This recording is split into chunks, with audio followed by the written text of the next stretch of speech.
बढ़ती ताकत ही है, असर है कि विदेश में आतंकियों के चंगुल में फंसे देशवासियों को हम सुरक्षित निकाल करके वापस ला पा रहे हैं। यहां पश्चिम बंगाल की बेटी, ये भी मीडिया वालों ने बात को दबा दिया क्योंकि उनको मालूम है अगर ऐसी बातें आती हैं तो भाजपा का जो असली चेहरा है, भारतीय जनता पार्टी की असली सोच है, वो लोगों तक पहुंचेगी तो उनके झूठ के पर्दाफाश हो जाएंगे। भाइयों बहनों, बंगाल की बेटी, ये हमारा बंगाल की बेटी जुडिथ डिसोजा, वो अफगानिस्तान में भगवान यीशु का संदेश पहुंचाने के लिए काम कर रही थी। आतंकवादियों ने उसको किडनैप कर लिया।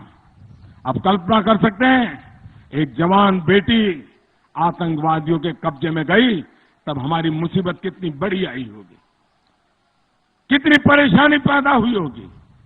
हम किसको क्या जवाब देंगे, हमारे मन पे बड़ा बोझ था। हम लगातार कोशिश करते रहे, डिप्लोमेटिक रिलेशन का जितना उपयोग कर सकते कर पाए, और मुझे खुशी हुई तो बेटी हमारी सही सलामत लौट आई और बंगाल को हमने वापस पहुंचा दी। भाई,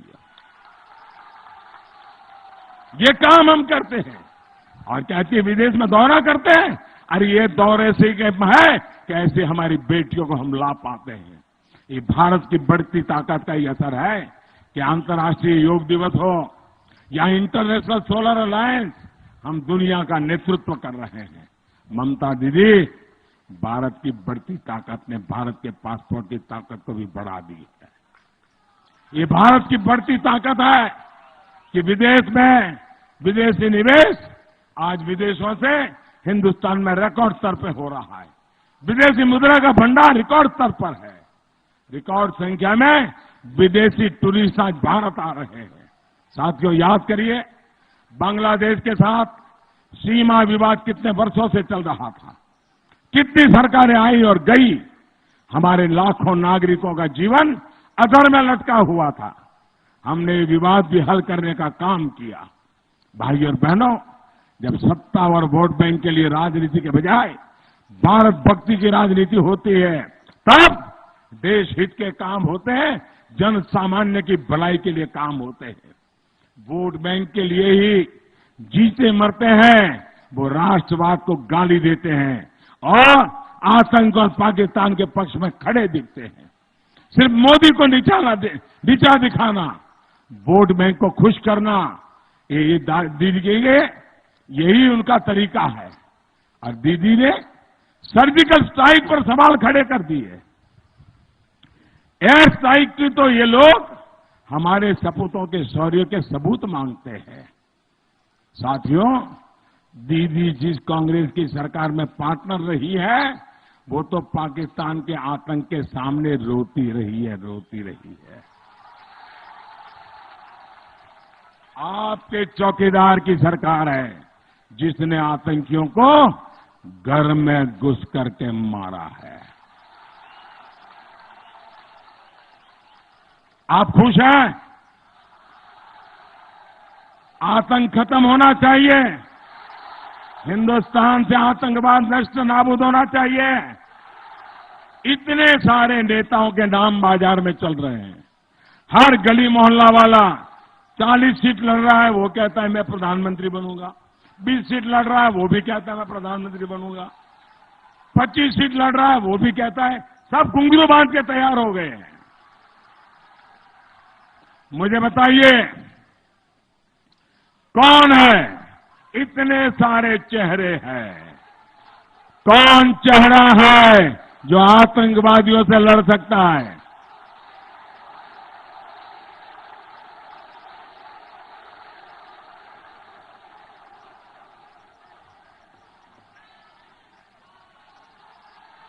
कौन आतंकवाद को खत्म कर सकता है? कौन आतंकवाद से भिड़ सकता है? आपका जवाब आधा सही आधा गलत है। आतंकवादियों को खत्म करने का काम आपका एक वोट करने वाला है, आपका एक वोट। आपके वोट की ताकत है जो इस चौकीदार को मजबूत बनाएगी और चौकीदार आपके सपनों को पूरा करेगा। साथियों, देश की सुरक्षा हो या फिर समृद्धि, हमारी नीति स्पष्ट है। हम परिवहन से लेकर के पर्यटन और पर्यटन से परिवर्तन तक विकास के काम कर रहे हैं। बोलपुर में, इस पूरे क्षेत्र में पर्यटन की बहुत संभावनाएं हैं, लेकिन टीएमसी की गुंडागिर्दी जब तक रहेगी तब तक टूरिज्म भी नहीं बढ़ेगा, नए उद्योग नहीं आएंगे।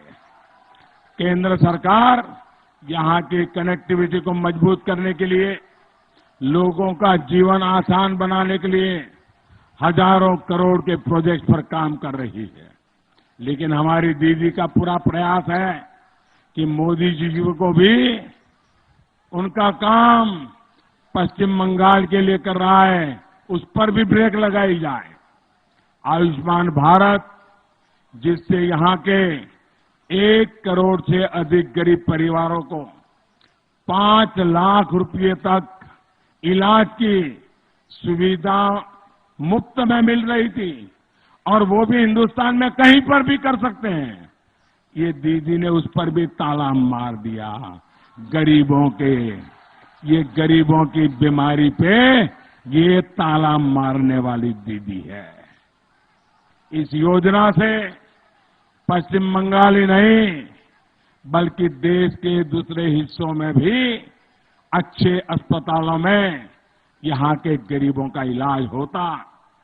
लेकिन गरीबों की दीदी को थोड़ी चिंता है, उनको तो एक ही काम है, बांग्लादेश से लोगों को लाओ, मोदी को हटाओ।